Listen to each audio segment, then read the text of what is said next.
Thanks to Prime Minister Stephen Harper, millions of Canadians have learned a new word: prorogue. Just a year ago, before he first invoked this antiquated political tool to shut down Parliament, few Canadians had heard of it. But Harper's second proroguing in 2010 has become a lightning rod for voter outrage. And a big round of applause for you for coming out and proving Stephen Harper wrong.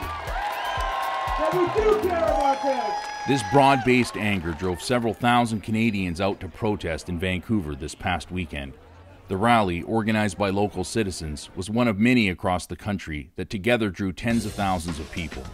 The Vancouver event began with a march from the art gallery that wound its way to Victory Square, where the colorful crowd would hear from a series of passionate speakers. What do we want? What do we want it? Now!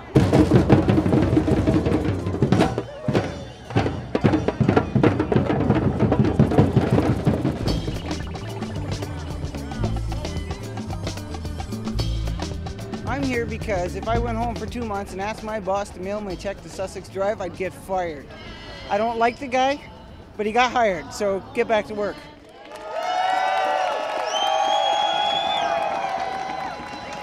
You guys are part of a countrywide protest today. Thousands of people across the country standing up for what this country was supposed to be about.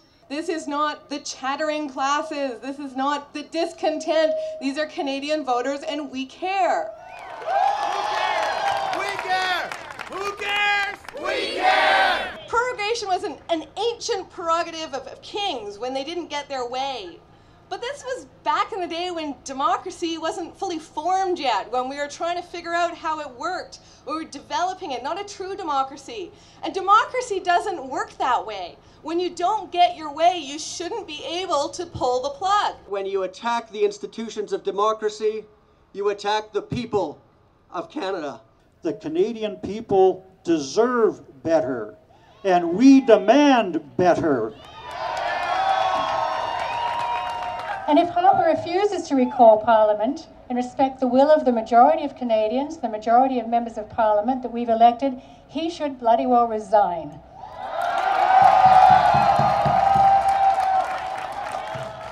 What we have here today is a tremendous coalition of concerned Vancouverites, Canadians and British Columbians, and just think what our Parliament could do if we had a coalition like that in our Parliament, or proportional representation for the 2/3 of Canadians that did not vote for a Conservative government, but who wanted to find progressive solutions.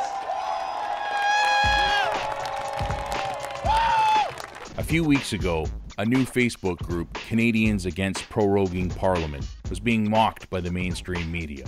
But with over 250,000 members now, and having helped turn out tens of thousands of citizens, the pundits are changing their tune and taking this growing movement seriously. And so they should. According to several national polls, Harper's prorogation misadventure has already translated into a double-digit slide in popularity in just a few weeks. I'm very heartened by the turnout. I'm very heartened that the Canadian people have taken prorogation seriously.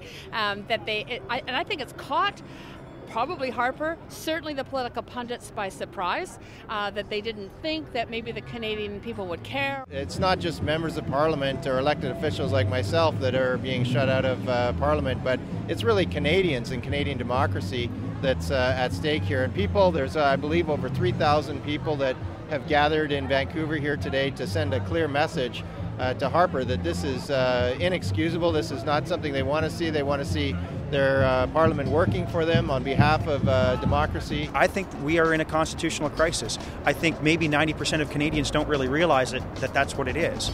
We participate in the decision-making process through our MPs. You suspend Parliament, you take away our voice. I think that's really what's offended people the most. Whether the events of this past weekend and the success of this Facebook group are the start of a new democratic movement, and what effect it will have on the Harper government and Canadian political landscape remains to be seen. But the message from this crowd and others was clear. And let them hear it! Let them hear our motto from today: get back to work! Get back to work! Apparently, the only thing they want prorogued is this assault on their democracy. Get back to work! Thank you very much, guys. This is Damien Gillis for the Common Sense Canadian.